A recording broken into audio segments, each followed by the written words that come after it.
Abrimos entonces Santiago y hoy terminamos el capítulo 2. Acomodé el lugar.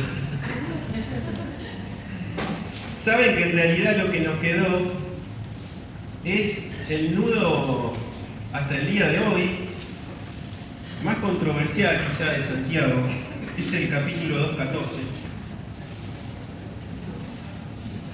Es el nudo que lo enudó a Lutero también, ¿sí?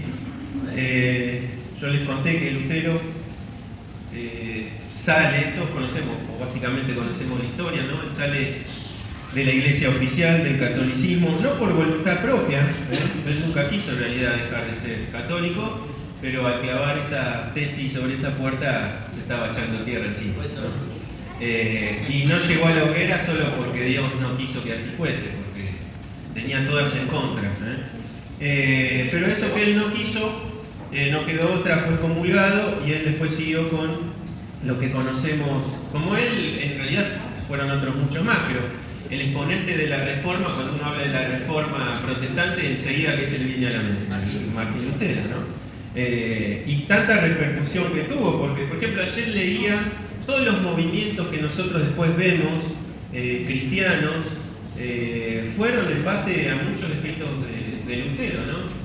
Martin Luther King, por ejemplo, se cambia el nombre porque llega a los escritos también de Lutero. Y los movimientos de la época, incluso denominacionales, también surgen.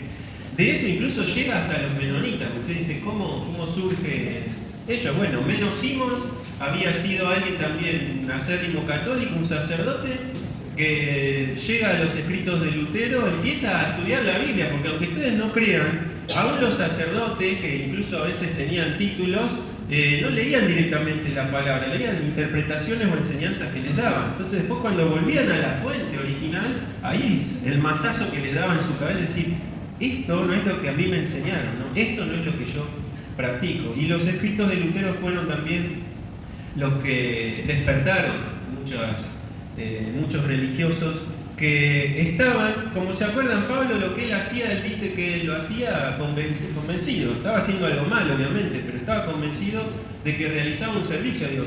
Muchos de los cristianos de la época entablados bajo las filas del catolicismo estaban convencidos también de que lo que hacían estaba bien, pero no habían llegado al conocimiento de la verdad. Y cuando la verdad es manifiesta, estos hombres cambian su vida radicalmente. Algunos nosotros sabemos que permanecieron en esas filas, recluidos en monasterio, y su labor fue transcripción de la palabra de Dios, ¿sí? Lo más que pudieron, hasta que después fueron descubiertos y perseguidos también. Pero uno de los escollos que tuvo Lutero cuando sale del camino de las obras, para agradar a Dios, y él se sentía vacío, es cuando llega a Gálatas y Romanos, que son sus dos libros favoritos. Él encuentra que el justo por la fe vivirá, ¿no? Y cuando empieza a leer todo lo que tiene que ver con por gracia sois salvos, por medio de la fe, esto no es de vosotros, ¿no?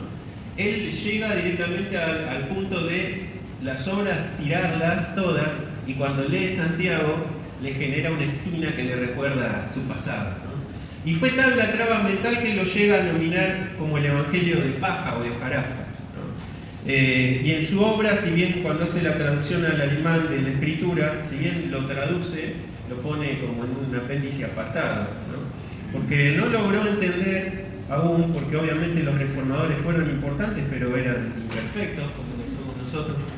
No llegó a tener la luz completa de que la palabra de Dios es toda una, ¿no? No podemos sacar una porción y hacer de eso una doctrina como las sectas han hecho, ¿no?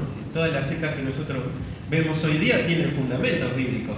El problema es que no hacen una armonía de la palabra, sacan y de base a eso es para su beneficio. Entonces vamos a leer sin más preámbulo esto. Dice el verso 14, lo voy a leer yo rápido y de corrido. Hermanos míos, ¿de qué aprovechará si alguno dice que tiene fe y no tiene obras? ¿Podrá la fe salvarle? Y si un hermano o una hermana están desnudos y tienen necesidad del mantenimiento de cada día, y alguno de vosotros les dice, id en paz, calentaos y saciaos, pero no les dais las cosas que son necesarias para el cuerpo, ¿de qué aprovechará? Así también la fe, si no tiene obras, es muerta en sí misma. Pero alguno dirá, tú tienes fe y yo tengo obras.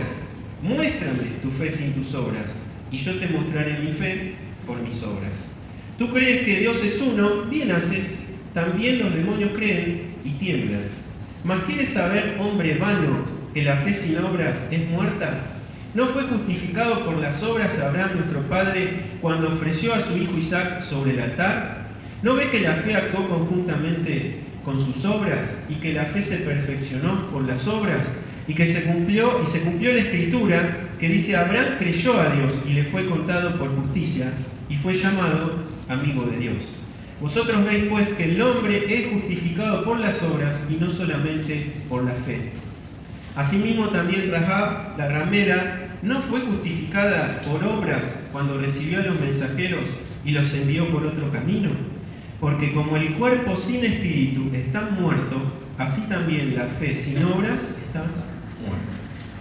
Lo primero que nosotros nos llama la atención de esto es que si podríamos poner en un ring de boxeo, ¿a quién pondríamos? De un lado a Santiago y al otro a Pablo, ¿no? Porque uno dice, está contradiciendo todo lo que Pablo dice en la mayoría de sus escritos, ¿no? Sin embargo, recordemos que Pablo ni siquiera había comenzado su primer viaje misionero cuando Santiago escribe, o Jacobo escribe, ¿sí?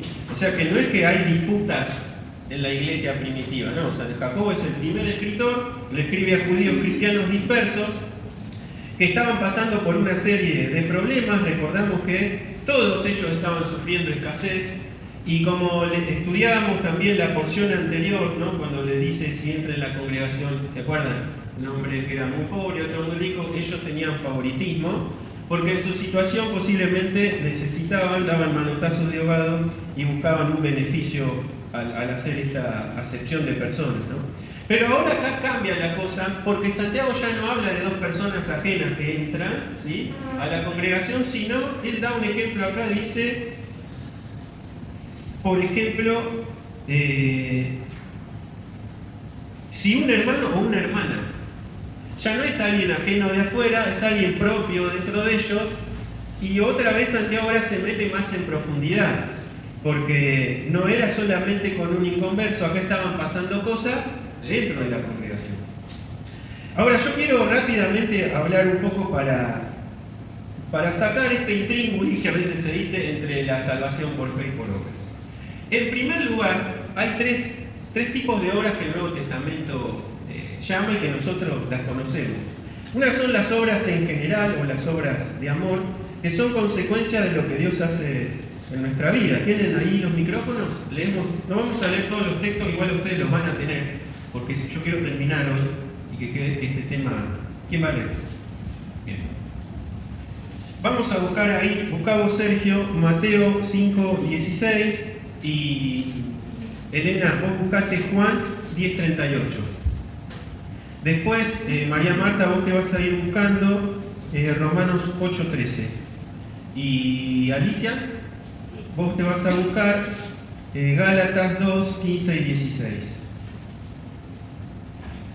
Esto es importante saberlo, porque si nosotros entendemos esto, vamos ahora a poder unir a Pablo y a Jacobo, ¿tá? Quiero que les quede claro que no son contrarios en su teología, sino que están hablando de obras distintas y que se complementan, porque Pablo también habló de obras, ¿sí? No es que Pablo hablaba solo de la fe y las obras las dejó de lado, es uno de los mayores escritores y exponentes en cuanto a lo que el cristiano tiene que hacer.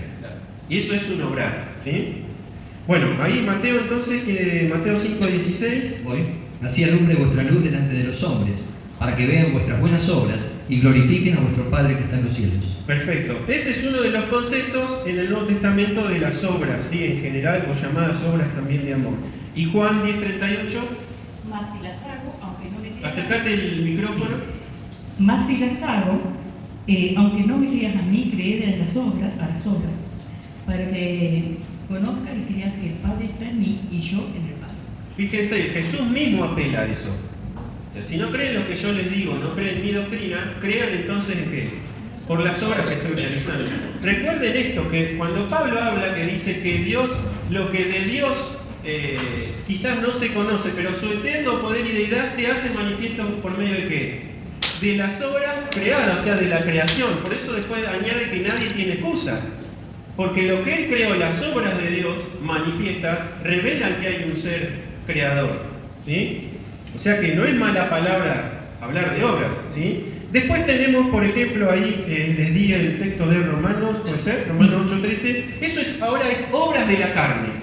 Hablamos de las obras que todos tenemos que tener como hijos de Dios, las obras por ser hijos de luz, que tienen que ser consecuencia de eso. También habla de las obras de la carne, ahí María Marta lo lee. Porque si vivís conforme a la carne, moriréis. Mas si por el Espíritu hacéis morir las obras de la carne, viviréis. Perfecto, clarito, ¿no? Las obras de la carne creo que son las que más conocemos, ¿no? Porque son con las que luchamos todos los días. Y lo que Pablo habla, y acá viene la diferencia, son las obras de la ley, que es muy distinto a las otras obras que hemos visto. Porque Pablo tiene que batallar con ¿qué personas? Sí. ¿Y qué querían hacer con los cristianos? Judaizarlos. ¿Qué significaba judaizarlos? Llevarlos a su costumbre. La circuncisión fundamentalmente, y después ¿qué? ¿Cumplir qué? Obras de la ley. Eso tenía que ver con fiestas, con la abstención de alimentos y tantas cosas. Con ese tipo de obras es con las que Pablo lucha. Porque los judíos se justificaban a sí mismos cumpliendo ¿qué? Las obras de la ley. Entonces Pablo le dice, nadie delante de Dios se puede justificar por las obras de la ley. No está en contra de las obras de fe. ¿Sí? Gálatas 2:15 y 16. Hola. Sí. Nosotros, judíos de nacimiento, y no pecadores de los gentiles, sabiendo que el hombre no es justificado por las obras de la ley, sino por la fe de Jesucristo, nosotros también hemos creído en Jesucristo, para ser justificados por la ley de Cristo y no por las obras de la ley, por cuanto las obras de la ley nadie será justificado. Bueno, más claro como dice el refrán, ¿no? ¿Entienden la diferencia? Ahora, fíjense esto, porque esta es clave. Dice, ¿de qué aprovechará si alguno tiene fe y no tiene obras? ¿Dice así? ¿Cómo dice el texto? ¿De qué aprovechará si alguno dice? Ahí está, ese dice es un quiebre fundamental, porque Santiago no está asegurando que esa persona tiene fe. Dice, hay algunos que dicen tener fe, pero en su vida son un desierto, un vacío total, ¿no? Dice, ¿puede la fe salvarle? La traducción mejor acá es, ¿puede ese tipo de fe salvarle? La respuesta obviamente es no, ¿sí? Y ahora fíjense, porque Santiago siempre da el concepto y después da el ejemplo. ¿Se acuerdan? Él tiene esa forma de explicar o de llevar a cabo el mensaje. Dice, si un hermano o una hermana están como desnudos y tienen necesidad de ¿qué? Del mantenimiento de cada día, y alguno de ustedes les dice, vayan en paz, caliéntense, sáciense, pero ¿qué hacen? No les dan las cosas que son necesarias para el cuerpo. ¿De qué aprovechar? O sea, ¿de qué sirve esa fe que ustedes dicen tener?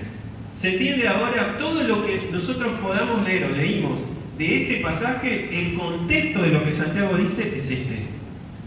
Son las obras de una persona que realmente tiene la fe de Cristo. Ahora fíjense, porque hay cosas que son propias de los judíos. Cuando él dice, por ejemplo, id en paz, es el saludo que ellos tenían, ¿se acuerdan?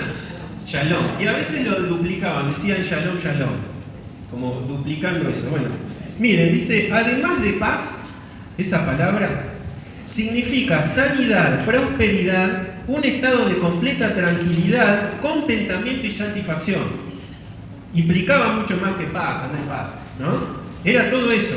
Ahora, es una contradicción decirle a una persona que vaya en contentamiento y satisfacción cuando no tiene los elementos necesarios para producir ese contentamiento. Y quien le envía tampoco se los provee. Hay una contradicción acentuada acá, porque quien saluda y agrega caliéntense y sáciense, así es como que añadise una burla, ¿no? Porque solo rcibe palabras vacías con una sinceridad que parece ser bastante hueca, y con eso esa persona no puede ni calentarse ni saciarse, ¿sí? Entonces, La pregunta que muchos se hacen si Santiago solo les daría esto como un ejemplo o si realmente estaba sucediendo en ese tiempo. Posiblemente habría sucedido y Santiago tiene que ser duro acá, ¿no? Le están dando los mejores deseos. A veces tenemos personas que nos dicen los mejores deseos, pero no son capaces ni siquiera de orar por nosotros, ¿no? O cuando nosotros necesitamos, vemos que esas personas que quizás a las que nosotros fuimos propicios no están, ¿sí? Y es cierto que nosotros no hacemos las cosas para recibir algo a cambio. Jesús no fue así, nosotros no tenemos que ser así. Pero sí es cierto que a veces somos un poco decepcionados, ¿no? Con hermanos que recibieron tanto, pero dan tan poco, ¿sí? O dan nada. Pablo dice, no nos cansemos de hacer el bien. No nos cansemos de hacer el bien. Esta es la actitud de un hijo de Dios. Pero si alguno dice que tiene fe y ni siquiera está ayudando al hermano que tiene al lado, ¿podrá esa fe salvarle? No, la respuesta es no. Posiblemente sea solo algo intelectual. Ahora vamos un poquito más adelante. Por eso dice el 17, así también la fe, si no tiene obras, es muerta en sí misma. Es la fe muerta en sí misma, no es que no hay salvación, ¿sí? Y recuerden siempre el contexto, Santiago está hablando sobre aquel que dice tener fe, pero que no hay vida, ¿sí? No hay vida cristiana en él. Ahora dice, vamos un poquito más adelante, fíjense el 18, alguno dirá, tú tienes fe y yo tengo obras. Muéstrame tu fe sin tus obras y yo te mostraré mi fe por mis obras. Porque la fe es algo realmente invisible. ¿Cuántos de nosotros podemos saber cuánta fe hay en el que está al lado? Solo quien conoce eso. Solo Dios lo conoce. Lo que Santiago apela acá, a que no te jactes de cuánta fe tenés vos, quizá amparado en el conocimiento que puedas tener, ¿sí? Y esto lo sabemos, hay personas que saben mucho de la Biblia, incluso hay teólogos, pero no son cristianos. ¿Qué fe puede haber en ellos? ¿Sí? Y entonces dice, no te escudes en eso, porque si vos no hay manifestación en vos de una fe viva dentro tuyo, ¿qué dice después? Tú crees en Dios, que Dios es uno. ¿Saben? Cuando les dice eso, está apuntando al Shema de los judíos. ¿Se acuerdan que dice? Oye Israel, el Señor era como una base de ellos, que recitaban continuamente. Dice, ustedes recitan eso, que Dios es uno, ¿y qué les dice después? ¿Qué dice después? ¿Quién cree también ese Shema? Ahí está siendo muy duro Santiago porque está nivelando a ese hombre que después lo llama, ¿dónde está? Lo llama hombre vano, ¿sí? Más quiere saber hombre vano, que la fe sin obras es muerta, o sea que no se está refiriendo incluso a hijos de Dios. Sí, es un mensaje a la iglesia, porque posiblemente había esta actitud, pero va directamente apuntado a aquellos que se escudaban en su fe en base al conocimiento o a algo intelectual, y a esos los está tratando de vanos. ¿Sí? Y le está diciendo, ustedes repiten el Shema y creen que Dios es uno, ¿sí? Como algo irrompible, como tenían los judíos, pero dice, los judíos también conocen el Shema, pero no solo lo conocen, también tiemblan, porque los demonios saben más de teología y de escatología que nosotros, ¿sí? Pero eso les hace a ellos seres de fe o seres salvos. No. Vamos a algunos textos a leer ahí. No tengo muchos, pero vamos a ver solo algunos. Lucas 4:41, José lees vos. Y de este lado, ¿quién lee? Bueno, dale, Lila, leemos. Buscate. Tengo varios textos. Lucas 4:41 dije. Y Marcos 1:24, Lila.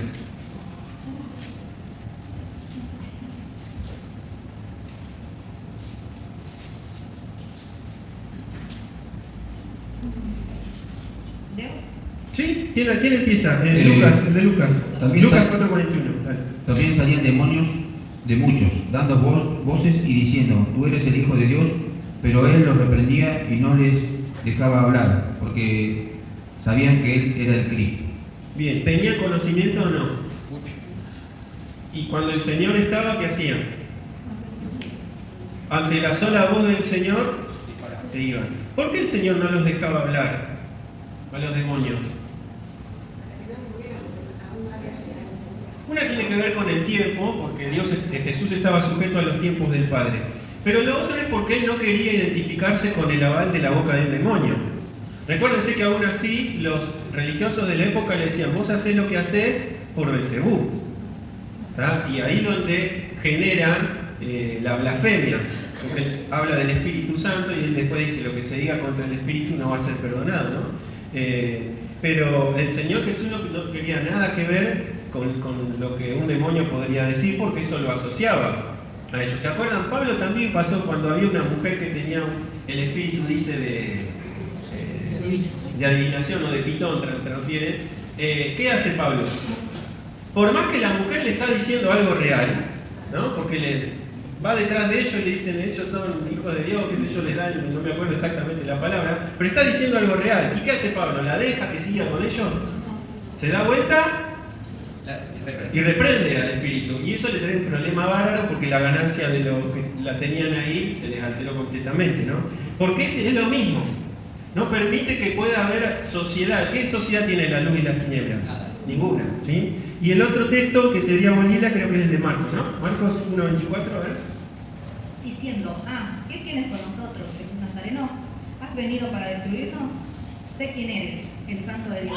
Bueno, ven que lo que los demonios dicen es algo real, o sea, hay conocimiento en ellos, ¿sí? Y le está poniendo Santiago a la altura de un demonio. Es decir, ustedes creen tener fe por el conocimiento, por lo que repiten. Los demonios también están en el mismo plano que ustedes. Pero incluso Santiago dice que ellos tiemblan. Y ahí leímos, ¿no? Cada vez que un demonio tenía contacto con los santos, no tenía otra cosa así. Reclamaban: ¿qué tiene con nosotros? Nos vienen a atormentar. Pero ante la voz del Señor poderosa, dejaban a esa persona, ¿no? Y esto es terrible, ¿no? Porque nosotros quizás lo leemos al pasar, pero ahí vemos por qué Santiago habla de un tipo de fe que no es la fe que nosotros predicamos. Está hablando de una fe solamente intelectual, de algo que ellos podían entender o creer. Nosotros tenemos gente alrededor que uno le predica el Evangelio y asienten. Creen que Jesús es el Salvador, que Jesús murió. Hasta pueden aceptar que Jesús resucitó. Y hasta ahí. Por eso Juan dice que a los suyos vino y los suyos... Pero dice algo: a los que ¿qué? A los que le recibieron y a los que creen en su nombre.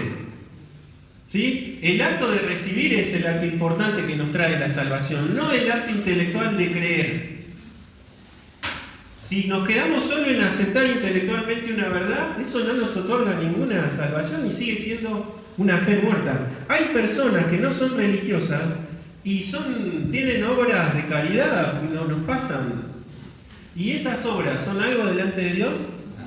Pueden ser muy altruistas, pero eso delante de Dios no vale nada.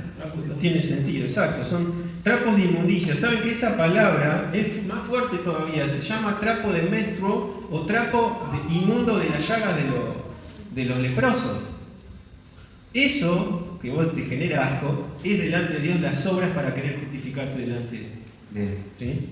Ahora, seguimos, porque me quedan 10 minutos. El texto central también de esto, recuerden, es el 22. Y ahora fíjense, porque él dice: no fue justificado Abraham, nuestro padre, cuando ofreció a su hijo Isaac en el altar. Y fíjense, el 22 dice algo clave. ¿No ves que la fe, que dice, actuó conjuntamente con sus obras? Ese es el núcleo de lo que Santiago está diciendo. Si yo les mostrara una moneda en una sola cara, se las muestro y les digo: esta moneda es real, ¿qué me dicen ustedes? Sí. ¿Vos me creés? Otro podría decirme: tengo que ver qué cosa para saber que es real. La otra parte. Y nosotros, quédense con esa idea. La fe, lo que Cristo hizo en nosotros es algo completo. Es indivisible, es como una moneda. La moneda real tiene una cara impresa y tiene una doble cara impresa. No está blanca del otro lado, sino es una moneda falsa. El Hijo de Dios es una moneda verdadera de dos caras.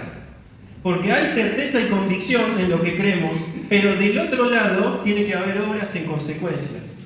Por eso cuando Pablo habla de que las obras de la ley no nos hacen justos delante de Dios, él sí después dijo que fuimos creados, a los que nacimos de nuevo, creados en Cristo Jesús, ¿para qué? Para buenas obras, las cuales Dios ya preparó para que transitáramos por ellas. Por eso es que no hay una contradicción entre Santiago y Pablo. Lo que hablan los dos son de obras distintas, pero Pablo habla lo mismo, fíjense que Santiago ahí en ese pasaje. Porque él está diciendo lo mismo, los que tenemos una nueva creación en Cristo, tenemos inseparablemente obras. Porque el Espíritu Santo en nosotros siempre genera lo que es del Padre, lo que es de Dios. Cuando nosotros solo profesamos ser algo y no hay nada evidente en nosotros, caemos en lo que Santiago está diciendo. Porque fíjense, Santiago, si bien le habla a judíos, no está hablando de obras de la ley. Está hablando de ayudar a un hermano necesitado. ¿Me entienden? Seguimos. La palabra, por ejemplo, ahí dice actuó conjuntamente, es una palabra del griego que es sunergo, que se traduce como sinergia en nuestro vocabulario, algo que actúa sinérgicamente, ¿sí? Que es indivisible. La fe, ustedes van a decir, no, pero si sabemos que por la fe Abraham fue, ¿no? No fue por las obras. Lo que Santiago dice es que es imposible separar la fe de Abraham de lo que Abraham después hizo. Porque en el acto que está mencionando Santiago acá, si nosotros vamos a los pasajes anteriores, dice, probó Dios a Abraham y le dijo, dame a tu hijo, tu único, el que amas. ¿Y qué pasó? Se reveló la calidad de la fe de Abraham. Algo que ya estaba en él, pero que nosotros lo podemos evidenciar o ver con nuestros ojos por medio de una obra de obediencia a Dios.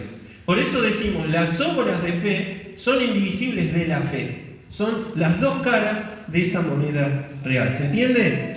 ¿Cuál es la palabra que significa? Cuando se traduce actuó conjuntamente, esa palabra es sunergo. ¿Sí? Igual después se lo paso. Es algo al pasar que a veces yo saco porque la sinergia es algo que conocemos, ¿no? Puede significar obrar conjuntamente, ayudar en una obra, ser socio en un trabajo, asistir, ayudar, favorecer o socorrer, ¿sí? Pero se está hablando de algo indivisible. Efesios 2, del 8 al 10, ¿quién tiene el micrófono ahí? ¿Quién lee? ¿Gonza, querés leer? No, pero si querés leer. Te lo pone Luciana. Qué sinceridad. Efesios 2, del 8 al 10. Dale, Gonza. Porque por gracia sois salvos por medio de la fe, y esto no de vosotros, pues es don de Dios. No por obras, para que nadie se gloríe. Porque somos hechura suya, creados en Cristo Jesús para buenas obras, las cuales Dios preparó de antemano para que anduviésemos en ellas. Perfecto, el texto que mencionábamos hoy, está bueno leerlo directamente. Ahora, fíjense que dice él, la fe se perfeccionó por las obras. La palabra esa puede significar llevar algo a su fin o a su plenitud, ¿sí? No es que la obra por sí misma tiene la capacidad de obrar en acción, sino que lleva a plenitud algo profesado, a eso se refiere. Ahora, bueno, él da el ejemplo de Abraham, que su padre Abraham, ¿no? Era algo que incluso ellos hasta llegaron a venerar, ¿no? Y él, fíjense que lo contrasta con la fe después de alguien totalmente que era raro, si van a poner el ejemplo de fe, pone a Abraham, no sé qué sé yo, no, la pone a esta mujer. Que no era una mujer tampoco del pueblo, después pasó parte del pueblo y sabemos que esa mujer, de ella sale de la genealogía del mismo Señor Jesús, ¿no? Quizá eso tenía en mente Jacobo cuando pone esto acá. ¿Y qué quiere mostrar? Ya había tipos de que como se había mostrado, la fe no es estanca en un pueblo, como dijimos la vez pasada, no es que se restringe a los judíos exclusivamente. Él pone la misma calidad de fe de Abraham en esta mujer que era una mujer de mala vida, ¿no? Pero que después pasa a ser parte del pueblo y de una genealogía que sale después el Salvador. ¿Qué quiere poner Santiago acá? Que no importa la procedencia, no importa, porque la fe que salva, salva a pesar de donde vos hayas nacido. Nosotros acá somos de distintos lugares, de distintas familias, hasta quizás tengamos distintas razas dentro nuestro. Yo tengo ancestros norteños, otros tendrán ancestros europeos, pero la fe no discriminó. Cuando le vimos a Cristo por fe, por su gracia y por fe le aceptamos, y todos ahora somos hijos de Dios. Nadie tiene coronita por ser judío, por ser más blanco, por tener los ojos claros, ¿sí? Tristemente leíamos eso, que hubo discriminación en la historia de la iglesia, pero Dios nos ama a todos por igual, nos sigue amando y nos amará por la eternidad a todos por igual, porque entregó a su Hijo Jesús a morir, un alto precio por cada uno de nosotros.